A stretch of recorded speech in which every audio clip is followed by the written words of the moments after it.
Les professionnels sont meilleurs ici, comme ici, comme là, vitesse par vitesse, étape par étape.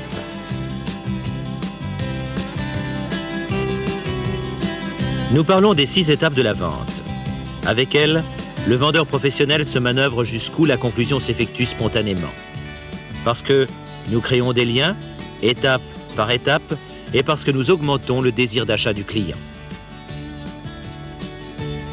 L'approche correcte, c'est la première étape, le premier lien. La qualification, question pertinente et écoute attentive, est la deuxième étape. La présentation en 6 positions est la troisième.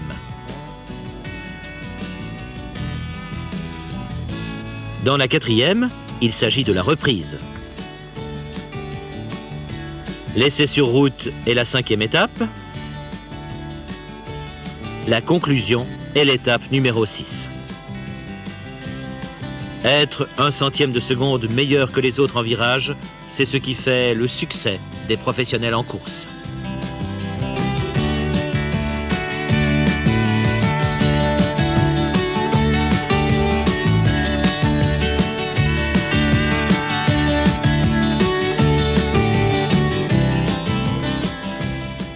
De ces 6 étapes de la vente, ce film traite en détail la 4e étape, la reprise.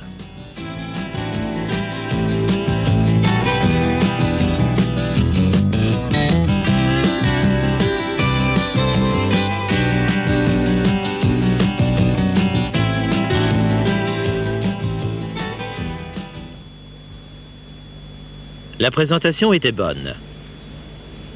Les prospects sont impressionnés. Le vendeur professionnel a établi les premiers liens. À sa personne, à la concession, au produit. Une conclusion semble possible, mais il y a encore un obstacle. Tout ça est très beau, la voiture nous plaît, mais que pouvez-vous m'offrir pour ma tonus? La question de la reprise, celle que l'on craint. On la craint parce que 2 intérêts différents sont en jeu. L'intérêt du client et celui-ci. Elle vaut sûrement 100 000 francs, toujours en garage, passer tous les entretiens. J'en demande 120 000. Ils abaisseront le prix de toute façon. Bien sûr qu'il surestime sa reprise. Il ne se rend même plus compte des nombreux défauts. Il s'y est habitué.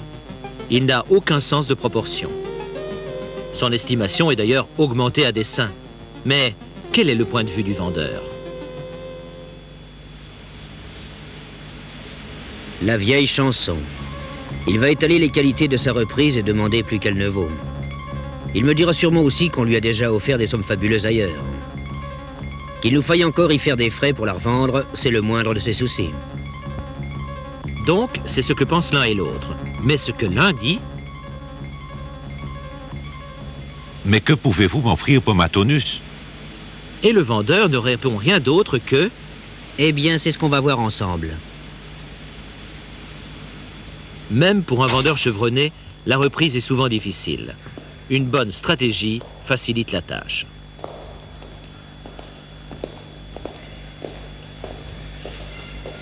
Voici le but de la stratégie. Ramener ce petit bijou aux yeux du prospect, pas à pas, à sa valeur réelle. Une valeur résultant d'une part de sa condition technique et d'autre part des conditions du marché. La question qui se pose est, qui s'en charge? Le vendeur lui-même? Un technicien? Peut-être les deux en collaboration?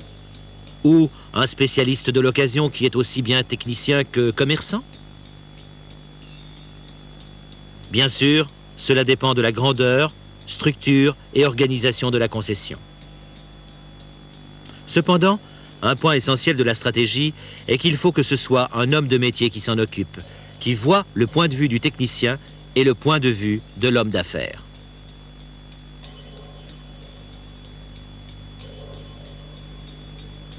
Et voici d'importants moyens auxiliaires. Le rapport d'expertise de la concession ou, suivant l'exemple de l'usine.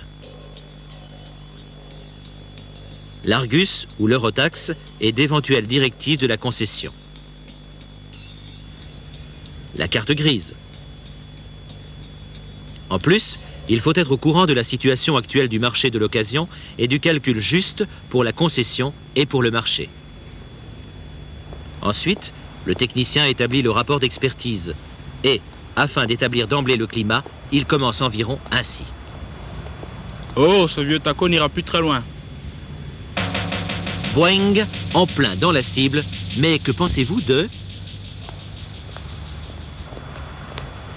Vous avez très bien soigné votre voiture.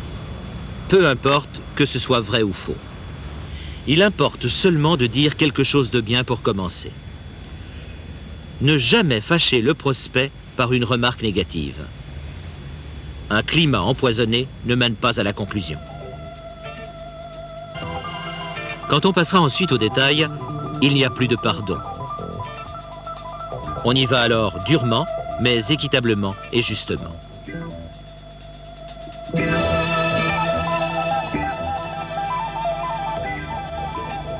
Chaque défaut, y inclus le plus petit, est noté.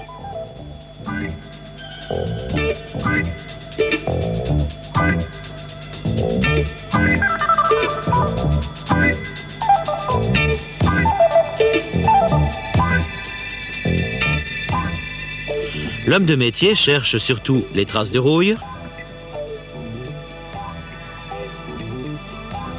cherche les traces d'accident comme un fin limier,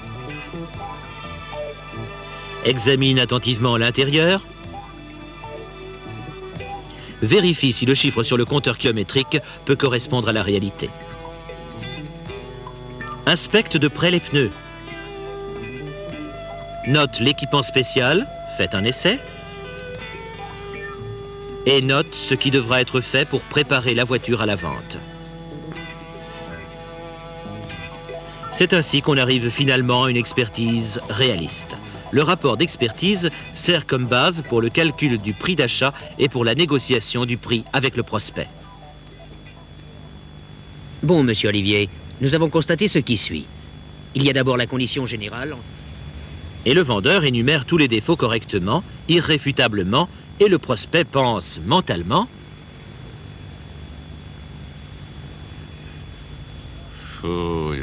Oublions seulement les 120 000. Il a raison. Tout est juste. Et c'est cela qui est entre autres un des buts de l'exercice. Convaincre le prospect qu'il s'est trompé un peu quant à la valeur de son véhicule. Il est témoin du sérieux et du professionnalisme avec lequel la concession Opel traite les questions de reprise. Cela l'impressionne malgré lui. Chapeau, ils sont précis. Aurais-je peut-être plus ailleurs? Mais là, ils verront ça aussi. Et la record me plaît énormément. Ainsi que la concession ici. Mais tout haut, il pose à nouveau la question épineuse, quoique avec moins de conviction. Mais monsieur les mineurs, qu'est-ce que cela signifie pour moi en chiffres? Une question à ceux qui regardent le film. Que pourriez-vous dire à ce point-ci? Citer le prix établi entre-temps ou... Mais voici la réaction de notre collègue.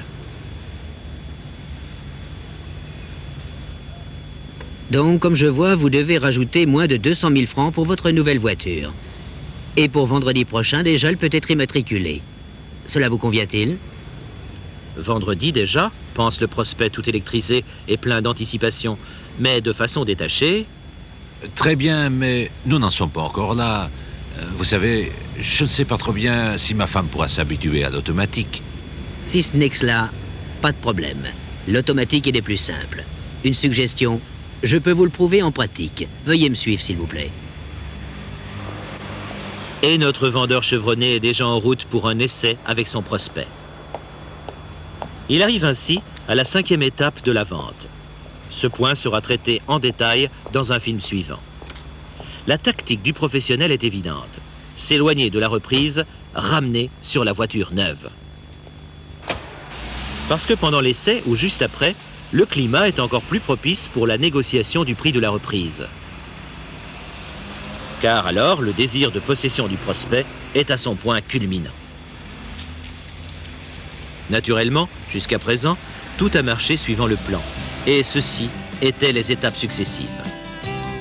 Au départ, faire un compliment au prospect au sujet de sa voiture et ne pas l'énerver avec une remarque négative. Ensuite, faire examiner la voiture en détail par un expert. Noter chaque défaut ou remarque par écrit.